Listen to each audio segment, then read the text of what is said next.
When a student starts here at York Preparatory Academy, they begin a 13-year journey that takes them from learning their very beginning vowel sounds and numbers all the way up until they pursue their dreams. And what we're doing today is kind of the capstone event of that journey to school. It's our Futures in Focus conference where we have people from all over the community and the country coming in to help give these students a taste of what to expect in a career in college world and to help prepare them further. This year we had about 18 different selections for students to choose from, and they each got to choose 4 different professional presentations based on a variety of topics, based on what they were interested in. Some of them are very career focused, like we had the military here today. We also had the first responders that are focusing on their careers. And then we also have other things like mindfulness and mental health. I am talking about why today matters, how your decisions today affect access to your dreams in the future. I just went to overcoming challenges and setbacks with Miss Naomi. One thing I learned was to be more resilient. We went into self-employment with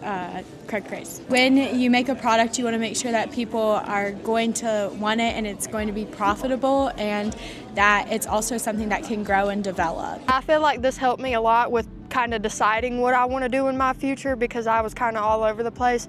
So I feel like this definitely helped me a lot in deciding what I might want to do for my future. So after the sessions, kids rotate over for lunch and the keynote speaker. Filet mignon was actually cooked so wonderfully, and it was actually really cool to be able to have that. I've never had it before, and the first time having it is at a school event. York Prep welcomed motivational speaker Casey McAllister, who shared his unique story. Guys, you are exactly at that point in your life. You are going to feel the fires of affliction. You're going to be hammered with the hammer of experience. Our lives are going to be shaped. Never ever regret what's happened to you in your life because it has made you the person you've become.